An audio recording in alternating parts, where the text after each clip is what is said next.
తెలంగాణ రాష్ట్ర రోడ్డు రవాణా సంస్థ నర్సంపేట డిపో మేనేజర్ ప్రసూన లక్ష్మి ఆధ్వర్యంలో ప్రజాపాలన ప్రగతి ప్రణాళిక కార్యక్రమంలో భాగంగా నర్సంపేట పట్టణ కేంద్రం వరంగల్ రోడ్డులో అరైవ్ అలైవ్ అనే నినాదంతో ఆర్టీసీ ఉద్యోగులతో కలిసి ర్యాలీ నిర్వహించడం జరిగింది. ఈ ర్యాలీలో నర్సంపేట ఏసీపీ రవీందర్ రెడ్డి, పట్టణ సీఐ శ్రీనివాస్, ఎస్ఐ అరుణ్, విద్యార్థులు పాల్గొన్నారు. అనంతరం డిపోలో నిర్వహించిన డాక్టర్ బాబాసాహెబ్ అంబేద్కర్ గారి జన్మదిన వేడుకలో ఏర్పాటు చేసిన కార్యక్రమంలో ఎస్సీ, ఎస్టీ నర్సంపేట డిపో ఉద్యోగుల సంక్షేమ సంఘం ఆధ్వర్యంలో డిపోలో పనిచేస్తున్న అవుట్ సోర్సింగ్ మహిళా స్వీపర్లకు చీరలు పంపిణీ చేసి కేక్ కటింగ్ చేయడం జరిగింది.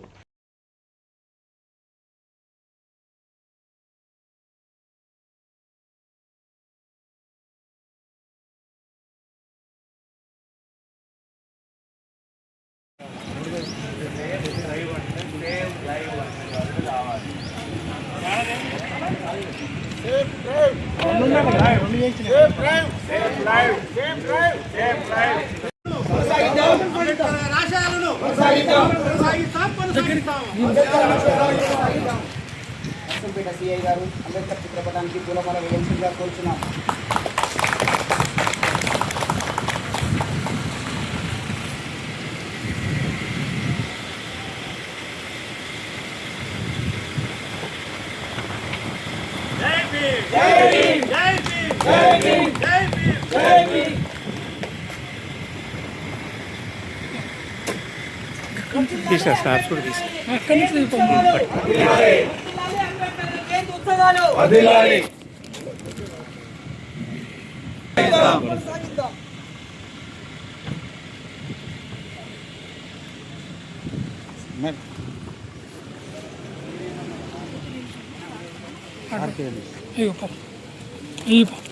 అటు అందరు ఉండండి సార్, మీరు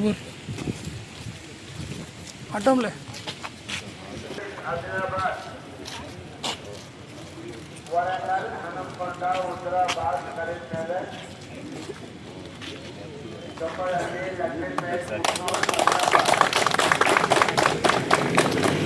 ఈ సందర్భంగా గుర్తు చేసుకోవాలని చెప్పి వారు మన టవర్ల పంపిణీ కానీ కొంత శారీస్ కానీ పంపిణీ చేయడం జరిగింది. ఎవరైతే వాళ్ళందరికీ కూడా నా తరఫున థ్యాంక్ యూ.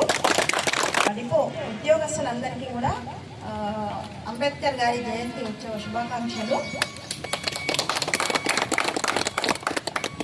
మనం ర్యాలీ ఇద్దాం. ఇప్పుడు మనకి ప్రజాపాలనలో భాగంగా ఉత్సవాలు జరుగుతున్నాయి. గవర్నమెంట్ పరంగా అన్ని శాఖలలో కూడా జరుగుతున్నాయి. దాంట్లో భాగంగా అరైవ్ అలైవ్ అనే ప్రోగ్రాం కూడా ఒకటి ఉంది. అంటే క్షేమంగా వెళ్ళి మళ్ళీ ఇంటికి మంచిగా తిరిగి రండి అనేది మనం కూడా చెప్తాం కదా, ఇంట్లోంచి బయటికి వెళ్ళే వాళ్ళకు మీరు వెళ్ళండి, మళ్ళీ వెళ్ళి మంచిగా లాభంగా క్షేమంగా తిరిగి రండి అని. మన క్షేమంగా తిరిగి రావాలంటే ఏం చెయ్యాలనేది పోలీసు శాఖ వాళ్ళతో రవాణా శాఖ వాళ్ళు అనుసంధానమై ఈ ప్రోగ్రామ్స్ అన్ని కూడా కండక్ట్ చేయడం జరుగుతుంది. దాంట్లో భాగంగా ఈరోజు మనం ర్యాలీ ప్లాన్ చేసుకున్నాము. మనం అనుకోని చిన్న మన ప్లాన్ ఇది ఉంది అని పోలీస్ శాఖ వాళ్ళకి చెప్పగానే వాళ్ళు కూడా మనతో పాటు సహకరించి ర్యాలీ అనేది ఇప్పటి వరకు సక్సెస్ఫుల్గా విజయవంతంగా మనం ర్యాలీ నిర్వహించుకున్నాము. మరి ఆ ర్యాలీ యొక్క ముఖ్య ఉద్దేశం కూడా మనము గుర్తు పెట్టుకొని నో హెల్మెట్ నో ఎంట్రీ అనేది ఒకటి మనము బయట ఫ్లెక్సీ పెట్టుకున్నాము. అది ఫ్లెక్సీ కొరకే కాకుండా కొంచెం అందరూ కూడా మన యొక్క సేఫ్టీ అనేది కూడా గుర్తుంచుకోండి. దాన్ని కొంచెం పాటించడానికి ప్రయత్నం చేయండి. ఏదైనా ఇబ్బంది పడ్డాక చాలా రకాల డబ్బులు మనం వృధా చేస్తాం, అవునా? దాంతో పోల్చుకుంటే హెల్మెట్ అనేది తక్కువ ఖర్చుతో కూడుకున్నటువంటి విషయం కాబట్టి దాని మీద ఫోకస్ పెట్టండి. మనము యాజ్ ఏ ఎంప్లాయీస్గా మనమే ఫస్ట్ ఇనిషియేట్ తీసుకోవాల్సిన అవసరం అయితే ఉంది. ఈ మహోన్నత వ్యక్తి గురించి ఎంత చెప్పుకున్నా కూడా మనకు తక్కువే. ఈ మహోన్నత వ్యక్తి గురించి ఎన్వి రెడ్డి సార్ గారు వారి యొక్క అమూల్యమైన సందేశాన్ని 2 లేదా 3 స్టే గారు, డీసీ గారు, మన ఆర్టీసీ హెడ్ కానిస్టేబుల్ గారు మరియు జన్మదిన సందర్భంగా శుభాకాంక్షలు తెలియజేస్తూ ఒక మంచి ప్రోగ్రామ్ను కండక్ట్ చేస్తున్నటువంటి జీకే మరి వారి మొత్తం బృందానికి శుభాకాంక్షలు తెలియజేస్తూ మరి ప్రపంచ దార్శనికుడు London school of economics, Columbia university మరి పిహెచ్డి, డాక్టరేట్, పోస్ట్ డాక్టరేట్ చేసినటువంటి మహనీయుడు మరి ఆ రోజులలో అంత తక్కువ అవకాశాలున్న అవకాశాలను అందిపుచ్చుకొని మరి ఉన్నతమైనటువంటి స్టేజ్కి ఎదిగినటువంటి వ్యక్తి, ప్రపంచం కొనియాడదగినటువంటి వ్యక్తి. మరి ఒకనొక క్రమంలో లండన్లో రౌండ్ టేబుల్ సమావేశానికి మన ఇండియా నుంచి మన అంబేద్కర్ గారిని పంపించినప్పుడు వాళ్ళందరూ బ్రిటిషర్స్ మాకు ఇట్లాంటి వ్యక్తి కనుక ఉంటే మేము ఇంకా 100 ఏళ్ళు ఇండియాను కాదు వరల్డ్ను మేము పరిపాలించే వాళ్ళం, అంతటి మహనీయుడు అని ఆనాడు ఆ రోజుల్లోనే మరి బ్రిటిషర్స్ అన్నటువంటి సందర్భం మరి ఎన్నో కష్ట నష్టాలు కోర్చి మరి ఉన్నత శిఖరాలను అధిరోహించిండు. వారి ఆశయాలను స్ఫూర్తిగా తీసుకొని ప్రతి ఒక్కరు కూడా ముందరికి పోవాలి. ముందరికి పోయినప్పుడే దానికి ఒక సార్థకత ఉంటుంది. ఒక వ్యక్తి చదువుకు వ్యక్తికి ఉన్నటువంటి సంబంధం ఏంటి అంటే ఆ వ్యక్తిని తెలుసుకొని మనం తెలుసుకోవాలి. అన్ని డిగ్రీలు ప్రపంచంలో ఏ వ్యక్తికి కూడా లేవు. ఇండియా ఈ రోజు ఇంత సస్యశ్యామలంగా ఎంతో స్వాతంత్రంగా బ్రతుకుతున్నామంటే వారు రాసినటువంటి దృఢ సంకల్పమైనటువంటి రాజ్యాంగం. నేడు ప్రపంచవ్యాప్తంగా ఎన్నో దేశాలు అతలాకుతలమైతున్నాయి చూస్తున్నారు.